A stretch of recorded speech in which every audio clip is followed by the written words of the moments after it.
안녕하세요. 오늘도 사연살롱을 찾아주셔서 감사합니다. 저는 서울에 사는 60대 여자입니다. 지금이야 자식들 덕 보면서 행복하게 살고 있지만 사연이 많은 사람입니다. 그 사연 오늘 한번 풀어볼까 해요. 요즘 사람들이야 전부 연애 결혼하지만 저 젊을 때는 어디 그랬나요? 부모님이 적당한 신랑감 골라주면 몇 번 얼굴이나 보고 결혼하는 일이 허다했죠. 저도 첫사랑이란 걸 해본 적은 있지만 부모님 반대로 인해 헤어지고 부모님이 맺어준 사람과 결혼을 했답니다. 저희 부모님께선 그 집안이 워낙 좋은 집안이니 제가 가서 잘 살 거라고 생각했대요. 남편의 집은 유서가 깊은 집안이었어요. 남편은 3대 독자였죠. 제사도 많이 지내고 층층이 어려운 어른들이 같이 살았어요. 결혼하자마자 시어머니께서는 임신을 하라고 독촉하셨어요. 어릴 때야 뭘 아나요. 어머니가 시키니까 무조건 따라야 한다고 생각했죠. 남편은 효심이 깊은 효자였어요. 어머님 말이라면 죽는 신용이라도 할 정도였죠. 그런 사람이 어머니가 손자를 바라시니 어땠겠어요. 저한테 어서 임신을 해야 한다고 제 몸 관리 잘하라고 난리였죠. 그런데 남들은 다 쑥쑥 잘 낳는다는 아이가 저는 생기지 않더라고요. 1년이 되자 처음에는 눈치만 주던 시어머니께서 노골적으로 절 구박하기 시작하셨어요. 말로도 구박을 하고 제가 부엌에서 실수라도 하면 아프게 꼬집기도 하셨었죠. 아이도 못 낳으면서 남편과 사는 제가 죽도록 미우셨나 봐요. 옛날에 아이 못 낳는 죄보다 큰 건 없다 그랬다. 예전이면 넌 당장 소박감이야. 그런 말을 들어서 밤에 눈물을 훌쩍이고 있는데 남편이 제 울음소리를 듣고 뭔 일이냐고 그러더군요. 어머님의 모진 시집살이를 말 한마디 안 하고 참아왔었는데 그날은 도저히 참아지지가 않았네요. 그래서 그동안 있었던 일들을 다 얘기했습니다. 그랬더니 남편이 푹 한숨을 쉬더라고요. 저는 제 역성을 들어주려나 기대했는데 그게 아니라 어머님 편을 들더라고요. 네가 모자라니 우리 엄마가 그러는 거지. 네가 애만 쑥쑥 낳아도 왜 그런 일이 생기겠냐? 네가 부실해서 생기는 일이니까 팔자련히 생각해야지. 어쩌겠어.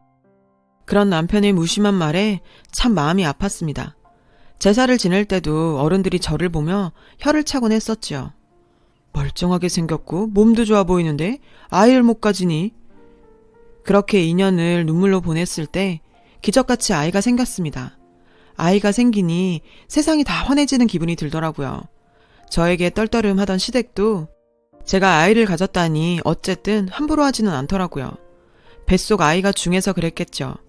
그래도 절 괴롭히는 시어머니의 독설이 없으니 숨통이 트이더라고요. 남편도 제 배를 매일 만지면서 뱃속 아이에게 덕담을 건네곤 했었죠. 저는 좋으면서도 한편으론 걱정이 되었던 게 남편이 태담을 할 때 항상 우리 아들, 우리 복덩이 아들 하면서 뱃속 아이가 아들인 양 얘기를 하는 것이 아니겠어요? 뱃속 아이가 어떤 성별인지는 아무도 모르는 것이잖아요. 그걸 알 방법도 없고 걱정만 태산이었죠. 집안 사람 모두가 뱃속 아이가 아들길 바랐고 저도 시댁과 남편의 기대를 저버리기 싫어서 꼭 아들을 낳았으면 했습니다. 그러나 첫 아이는 딸이었습니다. 시어머니께선 누워있는 저에게 실망한 기색을 비치시더라고요. 남편도 나가서 담배나 뻑뻑 피우다 오고요. 시어머니께서 아이 얼굴 한번 힐끗 보시더니 그래, 첫 딸은 살림미천이라더라. 다음엔 아들 낳으면 되지. 생각해보면 딸아이에게 너무도 미안하죠. 태어나자마자 그런 말이나 듣게 하고요. 그때는 저도 제정신이 아니었어요. 그리 예쁜 딸을 두고 매일같이 눈물만 흘렸습니다. 왜 너는 아들이 아니냐 원망도 했었죠. 그렇지만 곧 정신을 차리고 아이를 기르기 시작했어요. 처음에 아이 성별을 알고 좌절했었던 게 미안할 정도로 아이는 너무도 예쁘고 사랑스러웠어요. 하지만 시댁에선 아이에게 크게 정을 주진 않았던 것 같아요. 그저 아들 하면서 아들만 기대하셨죠. 그래도 첫 임신이 되고 나니 두 번째 임신은 수월하게 되었습니다. 두 번째야말로 시어머니께서 바라는 아들이길 간절히 바랐습니다. 전 솔직히 딸을 키워보니 너무 예뻐서 딸이라도 상관없었지만 시댁 어른들과 남편의 생각은 전혀 다른 것 같았어요. 둘째야말로 꼭 아들일 것이라 무서운 믿음까지 집안에 있었습니다. 그게 참 독자 집안에선 아들, 고추가 그렇게 중요하더라고요. 마음을 졸이며 임신 10달을 채우고 두 번째 아이를 출산했습니다. 낳자마자 기진맥진한 상태에서도 간호사에게 성별을 물었습니다. 아이 뭐 나왔어요? 아들인가요? 간절한 바람을 담아 물었는데 간호사가 웃으면서 아이를 보여주며 말했습니다. 예쁜 공주님이세요. 그 얘기를 듣고 펑펑 울었습니다. 간호사와 의사도 당황해서 저를 위로해 줄 정도였죠. 낳기 전엔 딸이어도 좋다고 생각했는데 막상 낳아보니 좌절감이 몰려오더군요. 저는 아이를 보기도 싫다면서 물리치고 혼자 병실에 틀어박혀 계속 울기만 했어요. 둘째도 딸이란 소식에 남편과 시댁 식구들은 저를 보러 오지도 않았어요. 둘째는 지금이야 그런 일에 대해 전혀 모르지만 저 혼자 죄책감으로 간직하고 있어요. 어쨌든 아이를 키워내긴 해야 했죠. 딸 둘을 키우는 재미는 참 쏠쏠했습니다. 아이들이 어찌나 애교를 부리면서 예쁜 짓을 하고 조금 크니까 제 마음을 헤아려 주기까지 하더라고요. 이래서 자식 낳으라고 하나보다 싶었네요. 그렇지만 시어머니께선 그때까지 포기하지 않으셨어요. 그때가 옛날이긴 하지만 당시 둘이면 충분하다는 인식이 있어서 셋째까지 낳기는 너무 부담스러웠어요. 남편의 벌이가 그렇게 좋은 것도 아니었고요. 시댁에 얹혀 사는데 셋째까지 낳으려니 엄두가 안 나더군요. 게다가 셋째가 아들이길 바라고 낳으라는 건데 그건 장담할 수도 없는 일이고요. 저희 고민은 나날이 커져갔습니다. 그렇지만 시어머니께선 늘 셋째 얘기를 하시면서 저한테 이런 식으로 몰아붙이셨어요. 너 독자 집안에 시집와서 아들 못 낳는 게 얼마나 중한 죄인 줄 모르는구나. 이 집 대를 끊는 게 너라는 거야 지금. 그렇게 협박식으로 말하기도 하셨지만 저는 그래도 셋째 생각은 정말 망설여졌어요. 제가 망설이는 걸 눈치채셨는지 어느 날은 저를 살살 달래면서 말씀하시더군요. 그러지 말고 생각 바꿔봐라. 이제 애들 다 크기 전에 하나 더 낳아야지. 너도 나이 들면 더 힘들어. 그리고 둘째까지 딸이었는데 설마 셋째도 딸이겠니? 네가 아들만 낳아주면 우리 집에서 못해줄 게 뭐 있겠니? 저의 마음은 반반이었어요. 그 당시 첫째가 9살이었어요. 마지막 기회이기는 했죠. 더 나이가 들면 아이를 낳기 힘들 테니까요. 망설이고 있었는데 어느 날 남편이 사고를 단단히 쳤습니다. 잘 다니던 회사를 때려쳤다고 그러더라고요. 제가 무슨 일이냐니까 깡소주만 들이마시고 말을 안 하더라고요. 제가 나중에 따라 알아보니 남편의 술주정 때문이었습니다. 남편은 주사가 심했거든요. 그날도 회식에서 상사에게 주사를 부려서 잘린 것이었더군요. 쥐꼬리만한 월급이었지만 그도 없어지니 초조해지더라고요. 남편은 며칠 동안 놀다가 저한테 이러더군요. 아버지가 당신이 셋째만 가지면 가게 물려주신다는데. 시아버님은 동네에서 유명한 음식점을 운영하고 계셨어요. 남편은 장사에 소질없다고 아버님이 절대 물려주지 않을 거라고 하셨거든요. 제가 아들만 낳으면 상으로 주신다고 하더군요. 아들 낳는 것에 가게 주고 분가도 시켜주는 조건을 거셨어요. 그때는 별 다른 대책도 없고 제가 나가 돈 벌 수도 없으니 아버님 가게 물려받을 생각으로 임신했었네요. 분가도 바라던 바였고요. 그리고 셋째를 가졌을 때는 태아감별을 할 수 있는 기술이 생겼더라고요.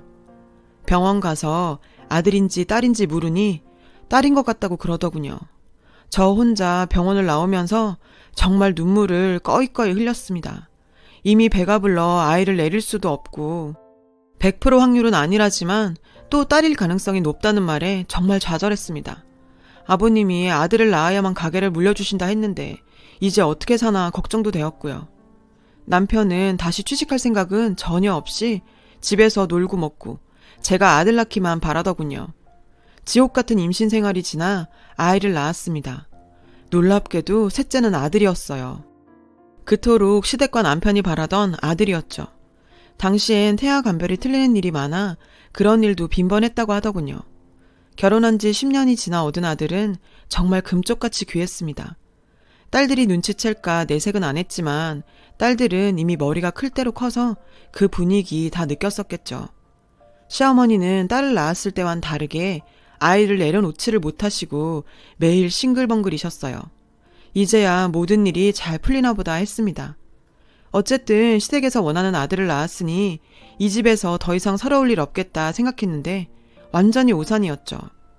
아버님은 제가 아들 낳자마자 가게를 물려주겠다던 말을 싹 없던 일로 해버리시는 거예요.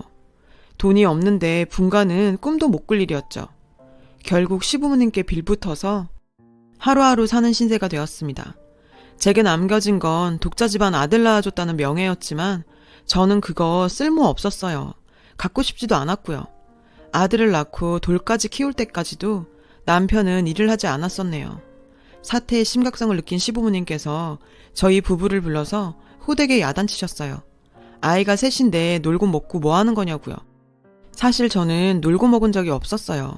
어른들 모시고 집안일하고 아이 키우느라 바빴죠. 억울했지만 부부는 세트니까 가만히 듣고 있었습니다.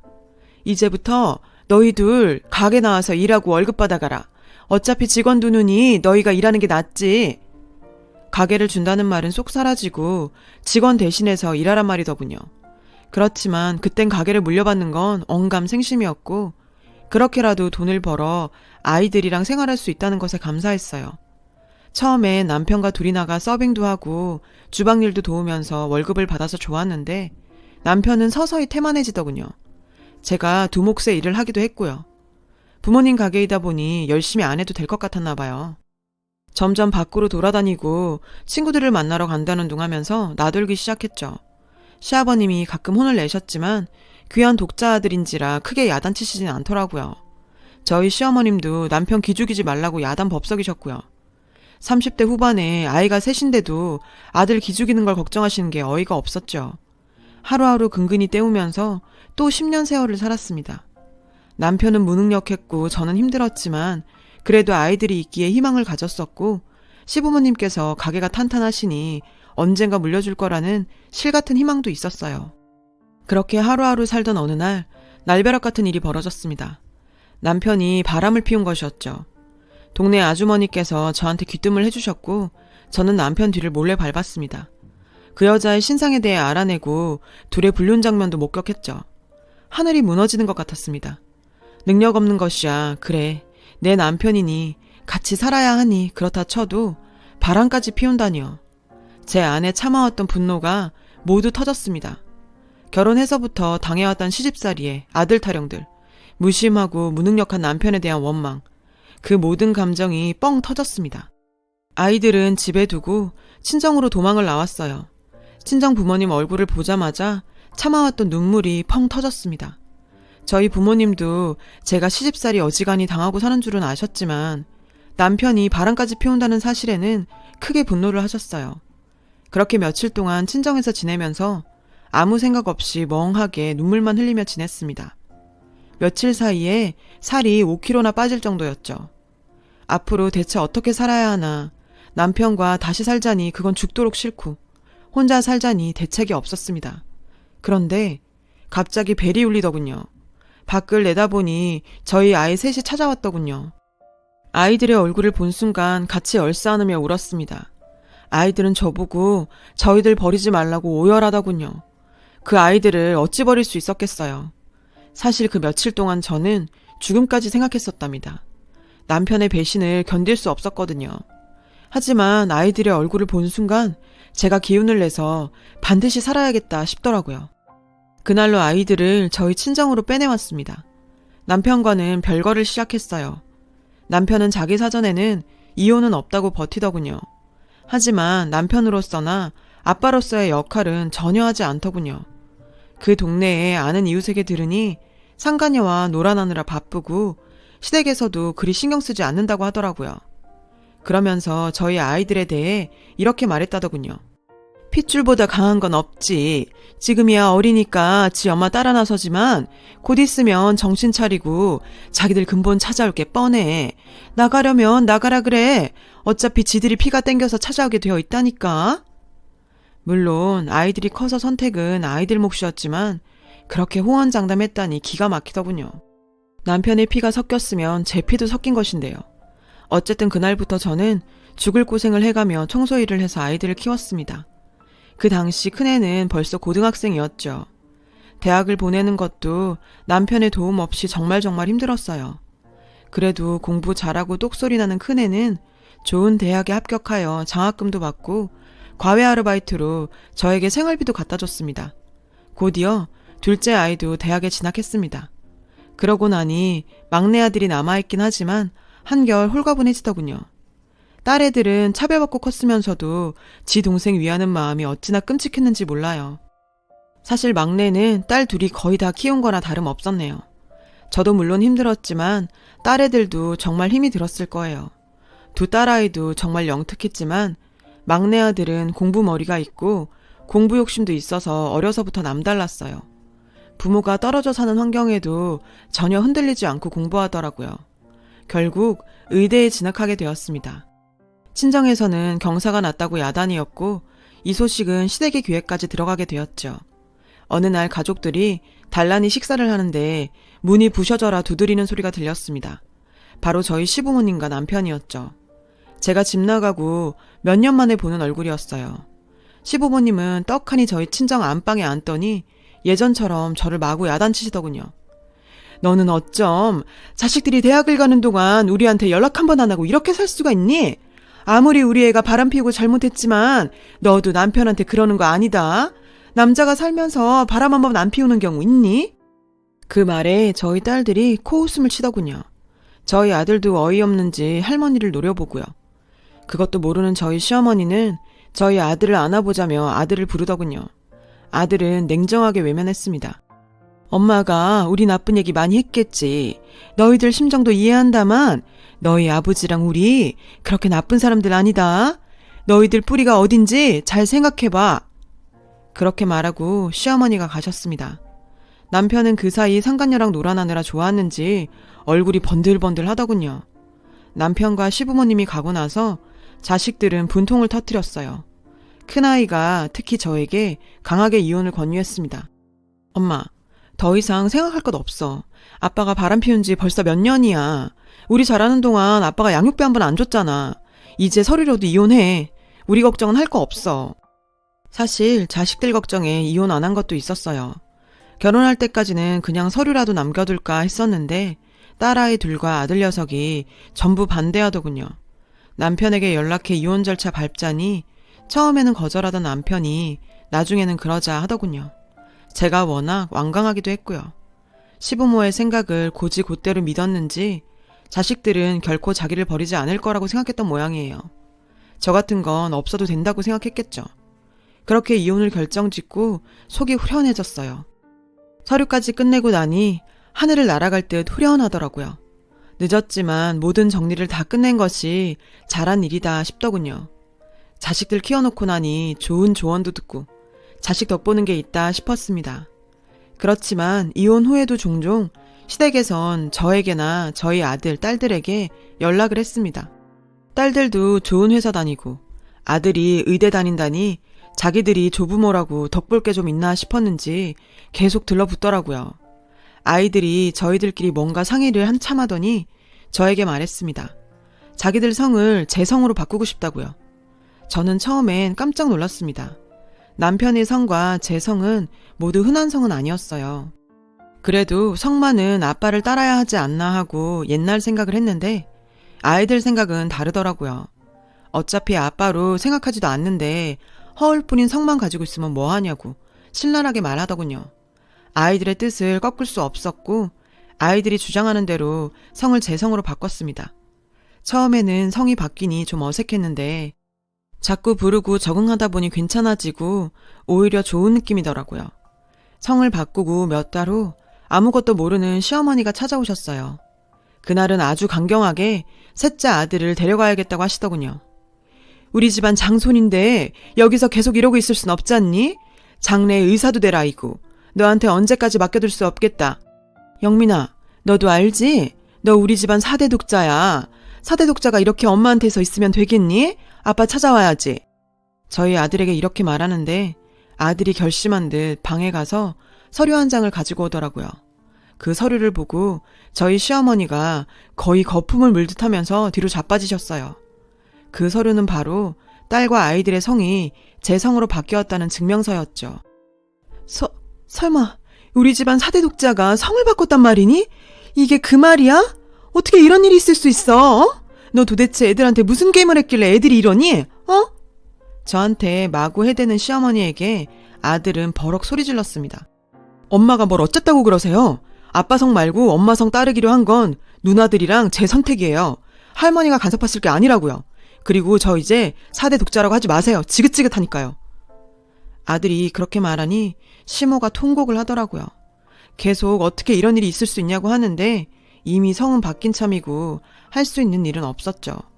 시어머니가 거의 쓰러질 듯 비틀대면서 주저앉아 있다 가시고 그 일은 그렇게 마무리가 되었습니다.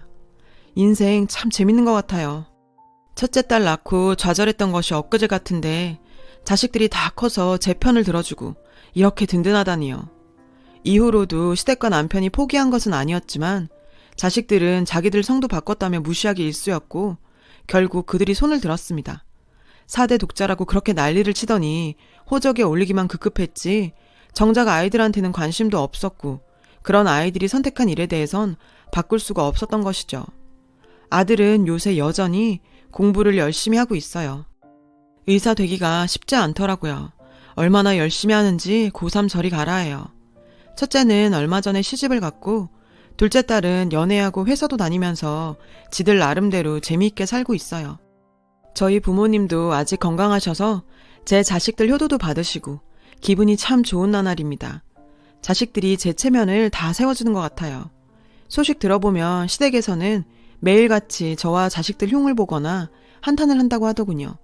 그렇지만 자기들도 더는 어쩔 도리가 없죠. 이런 거 보면 인생사 인과응보는 반드시 있다는 생각이 듭니다. 두서없는 제 사연을 들어주셔서 고맙습니다. 여러분, 사연 댓글에 응원과 현명한 조언 부탁드려요. 좋아요와 구독은 저에게 큰 힘이 됩니다. 오늘도 좋은 일 가득하세요.